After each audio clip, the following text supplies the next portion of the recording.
Hey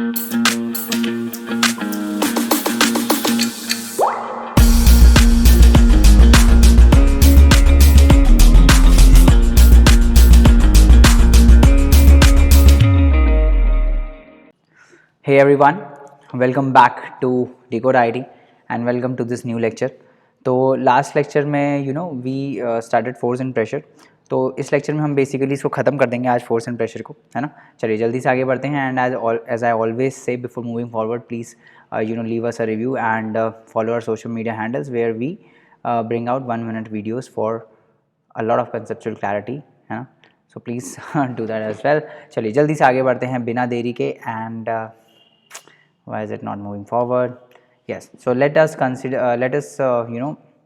deal with some of the Olympiad pointers. So I'll just take this book ताकि हम questions भी कर पाएँ आज, है ना. तो हम questions भी करने वाले हैं आज थोड़े से. And before that let me just open the page.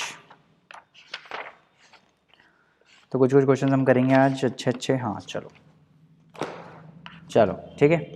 तो जल्दी से रिवाइज करते हैं. मैं ऑलरेडी आपको बता चुका हूँ कि स्केलर और वेक्टर क्वांटिटीज़ होती हैं, है ना. तो दो टाइप की फिजिकल क्वांटिटीज़ होती हैं. One are called scalars and another one are called vectors. तो स्केलर क्या होते हैं? Scalar quantities are those quantities जिनका सिर्फ मैग्नीट्यूड होता है, जिनका सिर्फ वैल्यू होता है ना. जैसे मैंने आपको बताया था टेम्परेचर, है ना. तो टेम्परेचर एक स्केलर क्वांटिटी है, राइट. जैसे टेम्परेचर बोलते हैं ना, हमको 102 डिग्री बुखार है, तो 102 डिग्री फ़ारेनहाइट हमको बुखार है ना. तो हम थोड़ी बोलते हैं कि भाई 102 डिग्री ईस्ट में बुखार है ना. तो temperature is basically a scalar quantity. और ऐसे बहुत सारी स्केलर क्वांटिटी हैं, जैसे स्पीड हो गया, speed is a scalar quantity, है ना. Distance is a scalar quantity, right. And आपका स्पीड हो गया, डिस्टेंस हो गया, pressure is a scalar quantity. तो ये सारी क्वांटिटीज़ क्या हैं? ये सारी क्वांटिटीज़ स्केलर क्वांटिटीज़ हैं, है ना. ऐसे ही दूसरी क्वांटिटीज़ होती हैं जिनको हम बोलते हैं वेक्टर क्वांटिटीज़. वेक्टर क्वांटिटीज़ कौन सी होती हैं? जिनका मैग्नीट्यूड भी होता है, इनकी वैल्यू भी होती है. मैग्नीट्यूड मतलब वैल्यू, इनकी वैल्यू भी होती है, और साथ में they have a direction also. इनको हम बोलते हैं वेक्टर क्वांटिटीज़, है ना. जैसे फोर्स, है ना. जैसे force is a vector quantity. समझ में आ रही ना बात. जैसे फॉर एग्जांपल मान लो ये ब्लॉक पड़ा है ना. अब आप इस ब्लॉक पे अगर इस साइड से फोर्स लगाओगे तो ये इस साइड मूव करेगा, है ना. और अगर इसी ब्लॉक पे अगर आप फोर्स इस साइड से लगाओगे तो ये दूसरे साइड मूव करेगा, है ना. तो फोर्स का जो इफेक्ट है वो चेंज हो जा रहा है किससे? इस चीज़ से कि आप फोर्स किस डायरेक्शन में लगा रहे हो, है ना. और लेट्स से फोर्स आप 2 न्यूटन का लगाओ और फोर्स आप 10 न्यूटन्स का लगाओ, तो दोनों में डिफरेंस है ना. ये ज़्यादा मैग्नीट्यूड का फोर्स है, ये कम मैग्नीट्यूड का फोर्स है ना. तो force depends on both magnitude also and direction also, है ना. ऐसे बहुत सारी क्वान्टिटीज़ हैं. जैसे कुछ के मैं आपको एग्जाम्पल बताता हूँ. एक होता है force is a vector quantity. Velocity is a vector quantity, है ना. Displacement is a vector quantity. ये सब हम 9th में पढ़ेंगे बहुत ही डिटेल में, है ना. सो डोंट वरी अगर आपको नहीं पता है ना. तो वेलोसिटी, फोर्स, डिस्प्लेसमेंट, ये सब क्या है?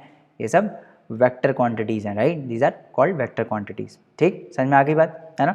अच्छा, फिर हमने बात किया था कि भाई हम फोर्स को मेजर कैसे करते हैं, है ना. Measurement of force. तो भाई मेजरमेंट ऑफ फोर्स मतलब 2 न्यूटन्स का फोर्स है, 10 न्यूटन का फोर्स है ना. कितने न्यूटन्स का फोर्स है उसको हम मेजर करते हैं. अब कैसे मेजर करते हैं मैं आपको बता रहा हूँ, है ना. अच्छा, उससे पहले हम ये डिस्कस कर लेते हैं कि एसआई यूनिट क्या है फोर्स का. SI unit of force is Newton's, है ना. एंड सीजीएस यूनिट इज डायन. क्या होता है? डायन, है ना. और इसमें रिलेशन निकाल लेते हैं, आ जाओ. तो फोर्स, इसमें मैं निकाल लेता हूँ आपको relation. Force is in KGs, मतलब केजीज इंटू मीटर पर सेकेंड स्क्वायर, है ना. This is Newton basically, this is called 1 Newton. और सीजीएस यूनिट में ये ग्राम्स में हो जाता है, तो 1000 ग्राम्स, है ना.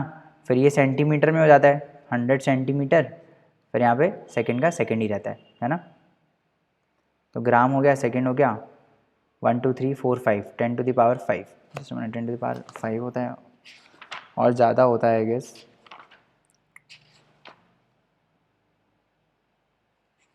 आई think this is not in your course. वैसे ये आपके कोर्स में है नहीं, है ना. So let me not dwell into it. आपके कोर्स में नहीं है ये डाइन और सीजीएस.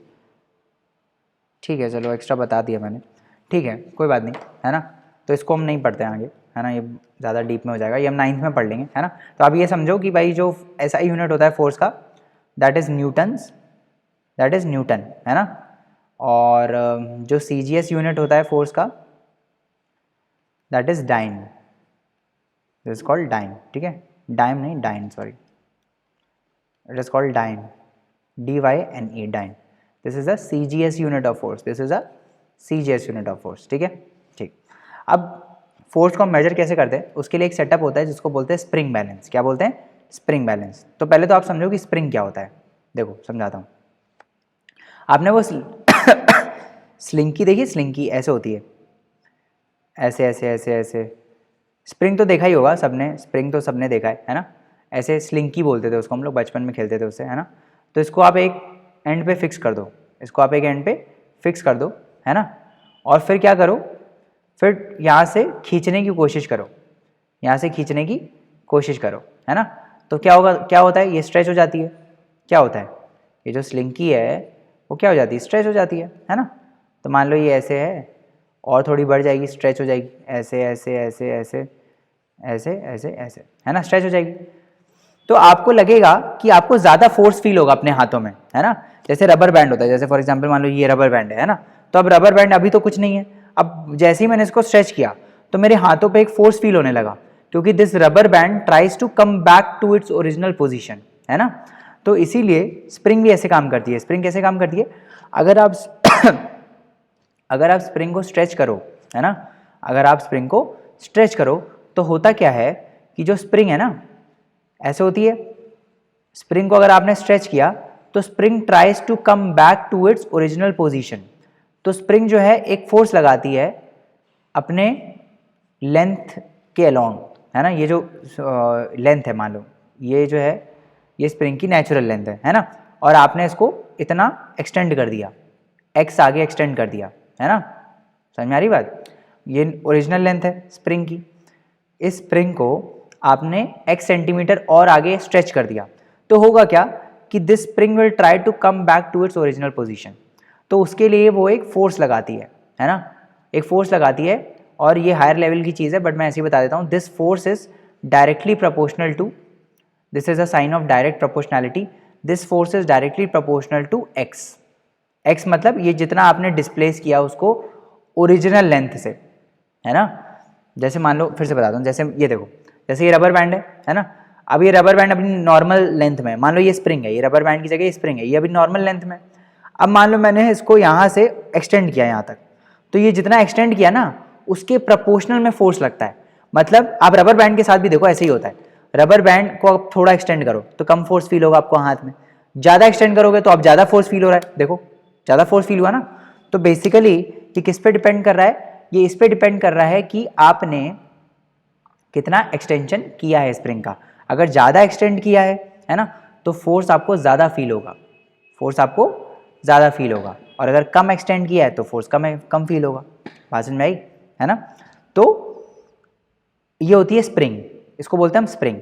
अब ये मेजर कैसे करती है फोर्स को, वो देखते हैं। देखो मान लो मेरे पास छत है, मैंने एक छत से स्प्रिंग को लटका दिया ऐसे, है ना। स्प्रिंग को लटका दिया, ऐसे लटका दिया, तो अभी तो ये स्प्रिंग अपनी नेचुरल लेंथ में है ना, अभी नेचुरल लेंथ में।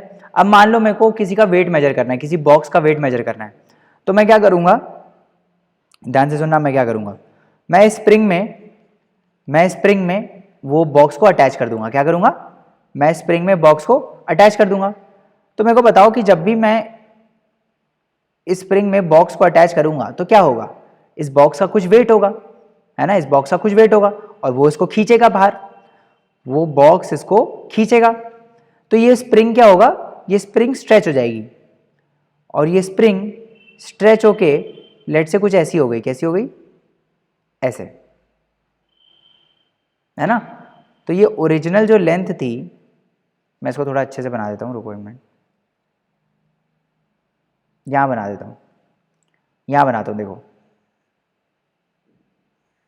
ये ऐसे है। तो ये स्प्रिंग थी, ठीक है, ये नॉर्मल लेंथ थी स्प्रिंग की, है ना, ये नॉर्मल लेंथ थी स्प्रिंग की L। अब मैंने क्या किया, इसमें एक बॉक्स को अटैच कर दिया। क्या किया, एक बॉक्स को अटैच कर दिया, तो क्या होगा, ये स्प्रिंग एक्सटेंड हो जाएगी, है ना। तो ये कुछ लेट से एक्सटेंड होके ऐसे हो गई, कैसे?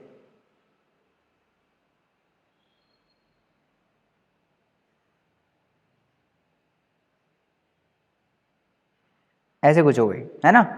तो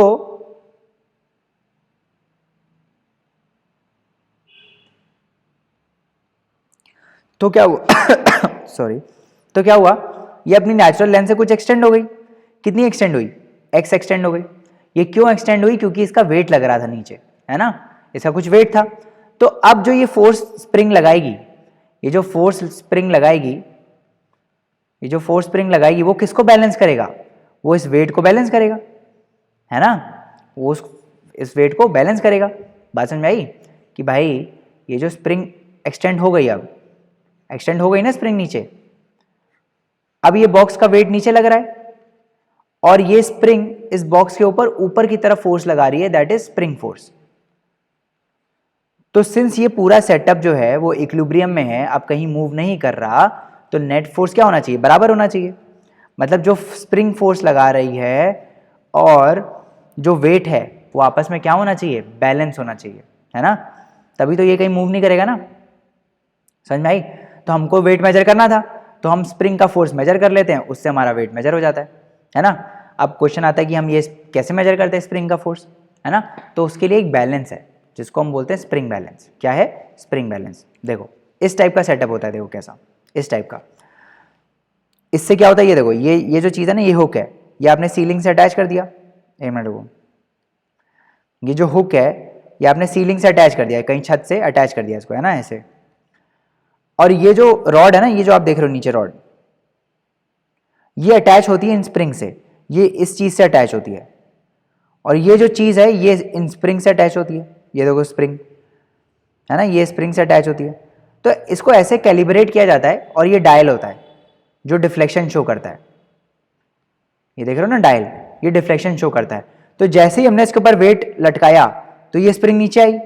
ये स्प्रिंग नीचे आने से होता क्या है, ये जो नीडल है ना वो डिफ्लेक्ट होती है, और फिर हमको वेट पता चल जाता है कि अच्छा भाई जब जीरो पे थी तो यहाँ पे थी, अब जब वेट लगाया तो ये कहीं इधर हो गई, मान लो इधर हो गई, तो ये जो पूरा डिफ्लेक्शन आया ये इसका वेट है।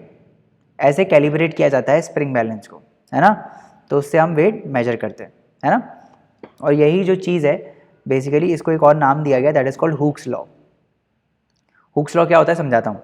हुक्स लॉ वही होता है जो अभी पढ़ाया, कि जो हमने स्प्रिंग पे फोर्स लगाया, है ना, तो स्प्रिंग को जब हमने एक्सटेंड किया, मान लो ये स्प्रिंग का नेचुरल लेंथ था, इतना इतना लेंथ जो था स्प्रिंग का वो नेचुरल लेंथ था, और हमने उसको नेचुरल लेंथ से x और एक्सटेंड किया, है ना, तो स्प्रिंग एक रिस्टोरिंग फोर्स लगाती है ना, स्प्रिंग जो है वो एक रिस्टोरिंग फोर्स लगाती है which is directly proportional to the displacement of the spring. मतलब जितना एक्सटेंड किया ना आपने, जितना भी x एक्सटेंड किया उसके डायरेक्टली प्रोपोर्शनल होता है ये स्प्रिंग फोर्स। इसको हम बोलते हैं हुक्स लॉ, है ना। सो क्या बोलता है कि फोर्स नीडेड टू एक्सटेंड और compress a spring by some distance varies linearly with respect to that distance. तो मतलब कि जितना ज़्यादा आप इसको एक्सटेंड करोगे उतना ज़्यादा फोर्स चाहिए होगा, है ना, उतना ज़्यादा फोर्स स्प्रिंग लगाएगी अपनी ओरिजिनल पोजीशन में रिस्टोर होने के लिए। इसको हम बोलते हैं हुक्स लॉ। क्या बोलते हैं? Hooke's law.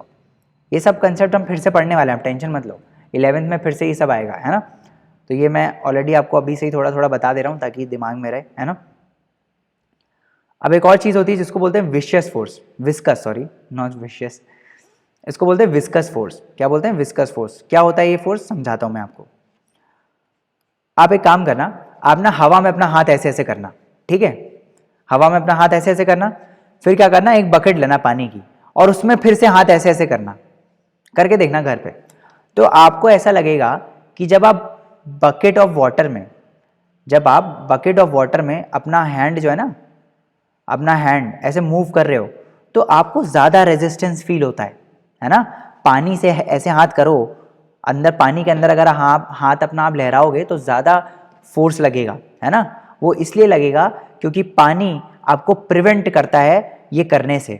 पानी क्या करता है? आपके मूवमेंट को प्रिवेंट करता है ना, आपके हाथ के मूवमेंट को प्रिवेंट करता है, और वो जो फोर्स लगाता है जिससे वो प्रिवेंट करता है आपके मूवमेंट को, उसको हम बोलते हैं विस्कस फोर्स। उसको हम क्या बोलते हैं? Viscous force. तो viscous force is basically a force exerted by a liquid, force exerted by a liquid, है ना, ऐसे लिख लो, it is a frictional force, frictional force exerted by a liquid, है ना। फोर्स ऑफ फ्रिक्शन, जो पानी मतलब जो भी लिक्विड है वो जो फ्रिक्शन का फोर्स हमारे ऊपर लगाता है उसको हम बोलते हैं विस्कस फोर्स। फ्रिक्शन क्यों बोल रहा हूँ? फ्रिक्शन मैं इसलिए बोल रहा हूँ क्योंकि फ्रिक्शन ऐसे होता है, देखो मैंने आपको बताया था व्हाट इज फ्रिक्शन, कि जैसे बॉल को रोल करो तो ग्राउंड बॉल के ऊपर एक फोर्स लगाता है पीछे की तरफ जो उसके मोशन को रोकता है ना, इसीलिए उसको बोलते हैं फ्रिक्शन। अब यहाँ पे भी क्या हो रहा है, हमारे हाथ के मोशन को रोक रहा है ना फ्लूइड, जो भी लिक्विड है वो हमारे हाथ के मोशन को रोक रहा है, इसीलिए हम बोलते हैं इसको बेसिकली फ्लूइड फ्रिक्शन, है ना। जो फ्लूइड फ्रिक्शन लगाता है उसी को हम बोलते हैं विस्कस फोर्स। क्या बोलते हैं? Viscous force. आप तो सिंपल ऐसे भाषा में समझो कि viscous force is the resistance offered, है ना, by the liquid when we move something through a liquid. Basic level पे आप बस इतना समझो, है ना। जब भी आप हाथ लहराते हो पानी में तो आपको एक रेजिस्टेंस फील होता है ना, वही है विस्कस फोर्स। क्या है? वो है विस्कस फोर्स, है ना, सिंपल लैंग्वेज में, ठीक है।